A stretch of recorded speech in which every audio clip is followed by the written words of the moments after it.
Hi guys, today we are going to talk about ACT math test strategies. We're going to go through a lot of things today that's going to help you with the ACT, mainly setting the pace and getting the score that you want to get.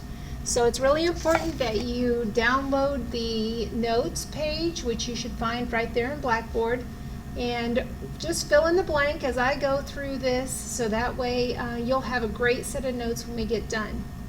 All right, so if you have done that already, then let's get started. The first thing we're going to talk about today is setting the pace.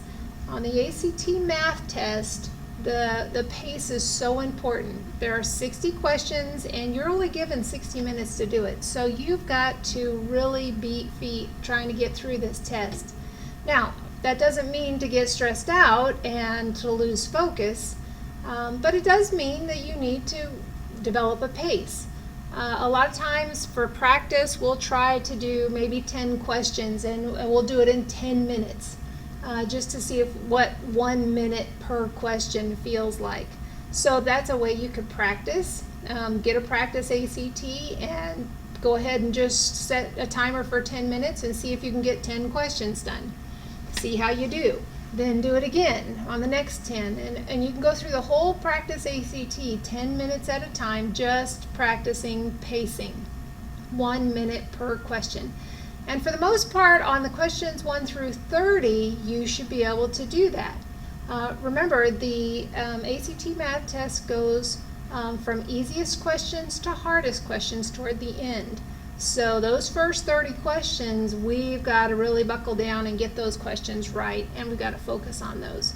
So we're going to go through a few notes here. As I think of things, I'll tell you them also in addition to the notes. But this will, like I said, give you something to kind of look back on later, maybe the day before the test. You might want to pull these out and just kind of look them over one more time, just to kind of keep them familiar in your head. All right, setting the pace. The key ideas to get your best score: you must be realistic about your goal. Super important. All right. If you've been taking lower level mathematics and you've been comfortable in that area, probably not going to shoot for a 30 on the ACT. Granted, and that you really ought to kind of generalize where you want to shoot for. Do we want to shoot for a 20? Do we want to shoot for a 24? A lot of the colleges that you are wanting to attend may have a set score, so you may want to just try to buckle down and try to decide what score you need on the ACT, whether it's to get into college. I know that Missouri State, their requirement to get into college is a 20. That doesn't mean you can't get in without it, but you may end up taking some extra courses if you can't get a 20. But anyway, so you really need to be realistic about your goal. If your goal is a 27, 28, I know there's scholarship money that starts at 27 at Missouri State. So if your goal is a certain number, then that's, and be realistic. All right, we're not going to get those high scores necessarily if your math scores are just not where you want them to be, or have wanted, or are where you have wanted them to be. All right, well anyway, the B, the questions in the beginning, which we've talked about, are easier than the questions toward the end. You're going to write in the test booklet. All right, very important that you know that. And I want you to read slowly through the questions. As you're going through, you're going to read slowly. Don't read quickly because you may miss some things. Reading one time is better and faster than reading it over again several times. So read it slowly, that way you only have to read it once. You're going to want to underline important numbers as you read. The more you practice this, the easier you can recognize what to underline. This is a typo. You just connect that. There's nothing that goes in there. F, F, make sure you have answered the question asked. You know as well as I do, sometimes we answer the question and we don't pay attention to what was asked and we don't get the answer completely figured out. Now, ACT is smart about that and they know how you're going to make a mistake, so they're going to put the alternate answers as one of the choices. So when you get done, you may just want to read the question one more time and just double check, hey, did I answer the question? All right, we're going to call this the two-swipe approach. Use the two-swipe approach. This means go through the test 2 times.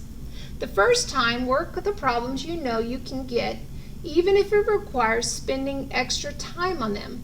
The problems you get stuck on, you're going to use a strategy to fill in an answer. Circle the problem in the test book. Circle the problem in the test book. That way you can go back over it. Never, ever, ever leave an answer blank. Very, very important. Do not leave an answer blank. Circle it so that you can come back later. The second time you go through it, you're going to go back and spend more time on circled problems. Again, this is a typo, some reason that didn't connect there. As a last resort, guess. Use all of your time. I cannot stress that enough. Please use all of your time. Do not sit there with your head down on your desk. You can rest later. All right? And last, but of course not least, make sure you answer every question. All right, the next thing we're going to talk about is three pacing approaches. All right, these are super important because it kind of depends on what score you're wanting. Do I want somewhere between a 20 to 24? Am I trying to get a 25 to 29? Or am I trying to get a 30 and above?